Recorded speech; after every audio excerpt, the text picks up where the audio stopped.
Assalamualaikum. Allahumma salli ala Sayyidina Muhammad wa ala ali Sayyidina Muhammad.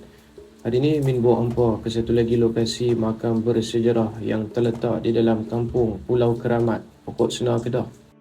Bergerak dari Masjid Al-Akhyar di Kampung Kelut, Mukim Jabi, Pokok Senar, Kedah, Min meneruskan lagi penelusuran ke sebuah lagi makam bersejarah dan juga mempunyai nisan Aceh yang berstatus purba ataupun tua. Makam ini juga masih tergolong di dalam kawasan Pokok Senar. Seperti biasa, semua penelusuran Min ke makam-makam bersejarah ini ataupun bernisan Aceh ini merupakan daripada sumber kajian Pangeran Muda Al-Furqan dan juga rakan sepasukannya.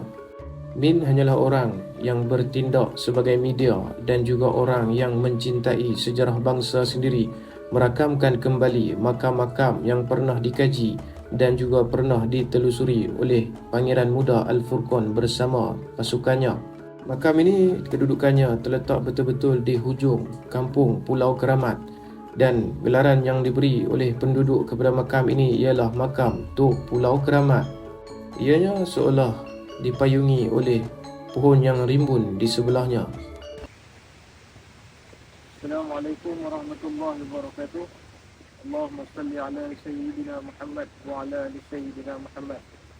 Hari ini kita berada di satu lagi lokasi makam bersejarah ataupun nisan ni boleh kita kategorikan bahawa kata pengkaji sejarah Pangeran Nathan Al-Furqan di antara batu nisan yang tua lah yang berada di kawasan Pulau Keramat, Kampung Budi. Jadi seperti yang tuan-tuan boleh tengok, separas lah, hampir separas pinggang nisan ni menyamai nisan yang berada di salah satunya Kota Naga, nisan anak dara Gajah Putih tu. Semua corak je berbeza sikit lah. Lepas tu dia boleh dikategorikan antara nisan yang bersaiz mega jugalah, dan berpasangan.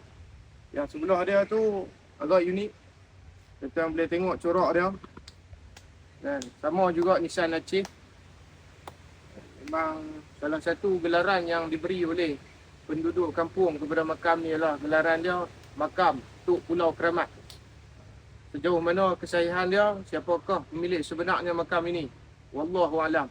Yang pastinya tuan-tuan, jika hadir ke makam-makam lama, cukup sekadar kita menghadiahkan Fatihah kepada roh yang menghuni di sesebuah makam tersebut. Janganlah kita melakukan perkara-perkara khurafat dan juga perkara yang mendatangkan syirik kepada Allah. Kampung Pulau Keramat ialah sebuah kampung yang terletak dalam daerah Pokok Senar, negeri Kedah. Kampung ini berada dalam kawasan poskod 06350 dan merupakan salah satu penempatan tradisional di daerah tersebut.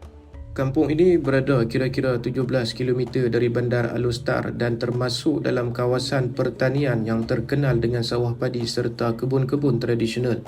Setakat ini, sumber umum yang boleh diakses tidak merekodkan sejarah terperinci asal-usul kampung Pulau Keramat. Namun, nama Pulau Keramat lazimnya dikaitkan dengan kewujudan lokasi lama yang dianggap mempunyai nilai sejarah, iaitu makam lama ini.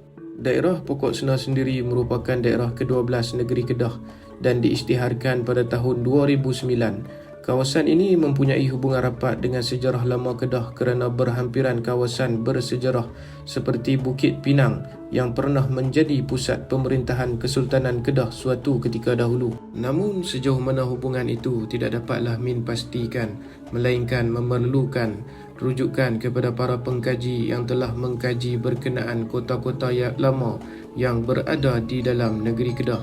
Semasa awal mula Min sampai ke kawasan makam ini, kelihatan agak sedih kerana ada beberapa lubang yang dibuat di kawasan makam ini berkemungkinan kerja orang-orang yang tidak bertanggungjawab dalam menggali dan mencari sesuatu yang berada di makam ini.